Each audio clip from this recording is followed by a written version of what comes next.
have that next time. I'll have the noodles next time. Hello and welcome to Little Chatterers with your hosts, Penny, Lauren, Alice, and me, Cass. Today on the show, our special guest is the head teacher of Redmaids Junior School, Mrs. Brown. We're going to be asking Mrs. Brown everything you want to know about the school. So without further ado, please welcome Mrs. Brown.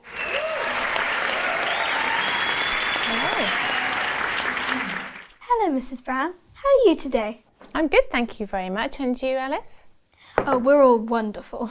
Good, I'm glad to hear that. So we're going to be asking you a few questions today. I hope that's okay. I'll do my very best, Penny. So, first of all, how big are the class sizes at Redmaids Junior School? Well, usually our class sizes have a maximum of 20 in a class, 20 girls, but sometimes they're a little bit smaller. What is the settling in process like for new girls?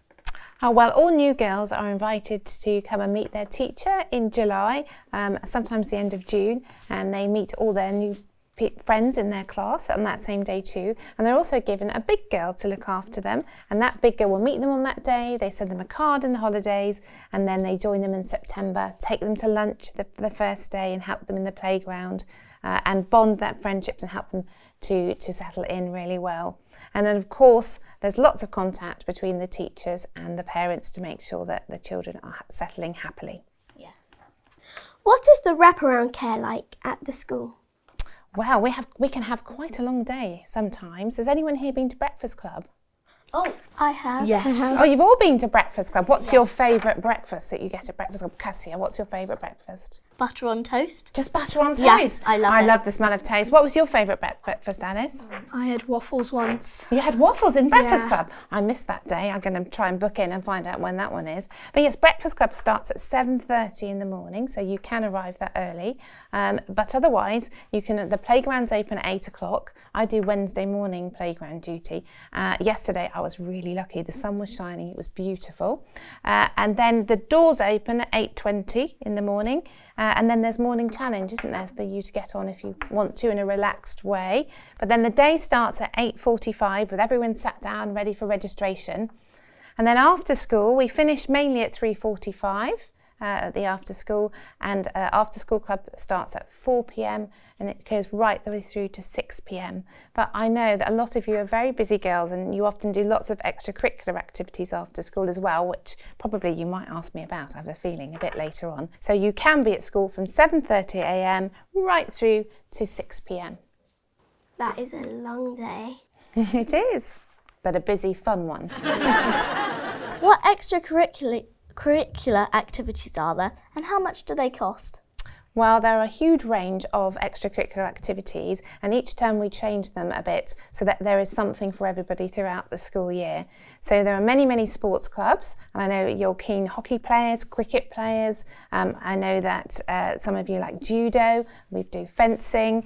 So lots and lots of sporty activities, including outdoor education. So you might go climbing, like Alice, you like climbing, kayaking, those sorts of things.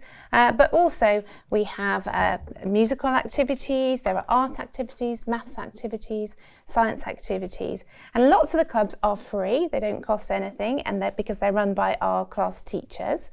However, if we're asking an expert, so the best will in the world, I can't teach judo, so we have to have an expert in and then there's a cost. But generally the cost of the clubs would mirror something outside of school, so ballet lessons outside of school would mirror really having judo lessons in school here. So we try to keep the cost down to make it an opportunity that as many people as possible can take part in. Do the juniors use senior school facilities? We do. We go there every day, don't we, girls? What's the one thing we go there every day for, Lauren? Lunch. We go there for lunch. It has the best dinner hall, doesn't it? So we go there every day for lunch, which is good to meet all these senior girls when we're over there. Do you see people that you recognise? Yes, my sister. Your sister? Just today I saw my sister actually. Did you see your sister as well? And sometimes, have you ever seen your big girl when you've gone over there who's gone on to the senior school? Yeah. So the big girls that you had that helped you to settle in, you might see over there. And we also can use the sports facilities, can't we? So which afternoon do you have games? Wednesday. It is a Wednesday afternoon, so we have timetabled access to the Astro and the sports hall then, don't we? And we have another site called the Lawns, don't we, that we can use as well, so we can have double fixtures. And on occasion we use Redland Hall. Now, what's the name of the very popular disco we have there? Spooky disco. The spooky disco, absolutely. It's a very famous, I think, in the junior school here, which happens in the autumn term. We use Redland Hall over at the senior school for productions and things like that. And on occasion, we are lucky enough sometimes to use the science labs or the food tech labs to do some cooking as well, aren't we? So lots of opportunities are there if we want them. How does the admissions and application process work? Well, first of all, we invite parents to come and have a look round. It's very important to come and meet you because actually you are the best advocates for our school. So they come round and they can have a chat with you, they can see the classrooms in action, and then if they decide they'd like to join us, they can register for us here, and then we invite their daughter to come and spend a day with us. Then you spend a few hours working with me, and then a few hours in the classroom. And then we have a meeting and I can meet the parents of the people who are interested, and we have a detailed feedback, and then hopefully there's an offer, and then you join the school when it was convenient for you and your family. So usually people join us in September, but on occasion they join us at different starts of the term. Oh, sorry.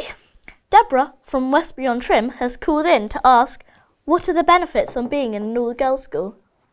Oh, well, there are lots of benefits of being in an all-girls school, and I know that Alice has already said to me that she finds it much easier to settle in the classroom, but she finds it less distracting and a bit quieter in our classrooms here. But also, I know that all subjects are for everyone here, nothing's off limits. So you might want to play football on the Astro at playtime, and that's always full of girls, and I know Penny and Cassia, you really much enjoy doing that, but all subjects are available, so our best mathematicians are girls. We have a very strong tradition in STEM and programming, but we also enjoy to dance and do other art and creative activities too.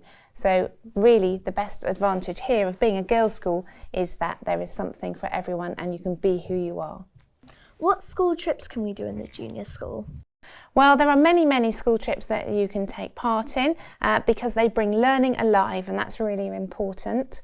So next week we've got a residential going to Appledore in Devon, where I know you're very excited to go on, so you might be doing some bodyboarding, some surfing. I know that you quite like the seashore trail, don't you, down there that you've done, and you like high ropes, you like going up high. So lots of outdoor education that you can take part in as part of our curriculum, but also as extracurricular. We also have a humanities trip, so we might be visiting places of historical interest. We might also be going on field trips to bring geography alive and measuring and rivers and those sorts of things. We also have people that may come and visit us inside school as well to bring history alive. So we might be visited by a Viking or an Egyptian. So there are many opportunities to try and visit and experience new things. How do you celebrate the children? So we celebrate the children here every day within the classroom. There's a culture of celebration. So you have stickers in books, and the teachers are feeding back to you with positivity and praise all the time. But also on a Friday in school time, we have a special time to celebrate. We have Students of the Week in the classes.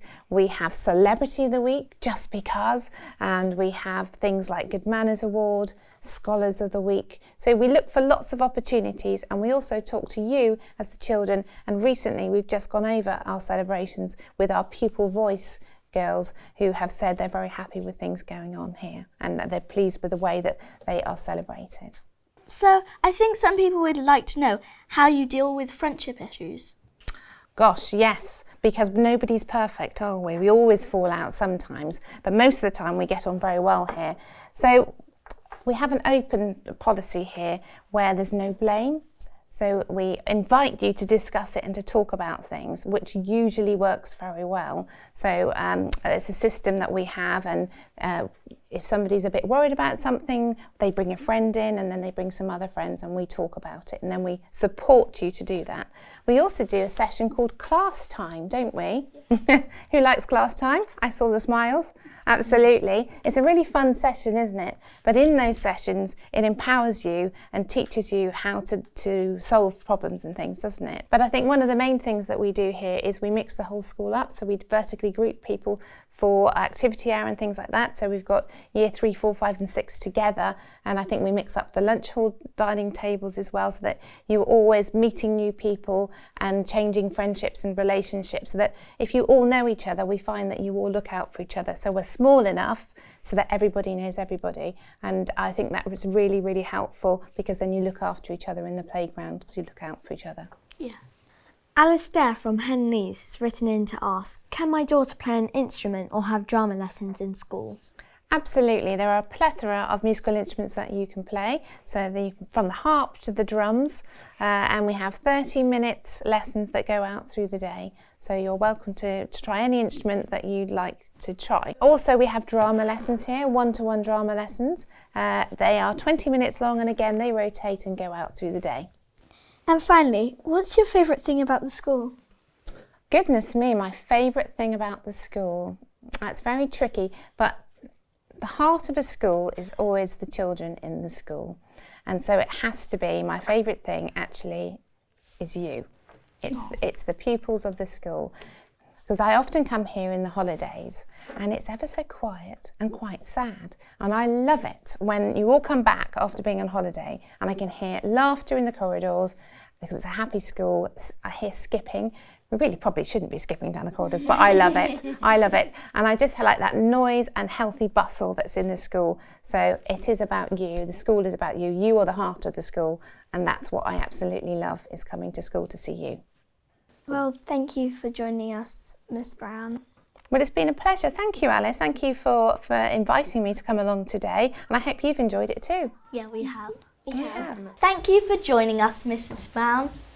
And thank you to our wonderful audience. That's it from us. Join us next week where we discover why you should never underestimate a 7-year-old.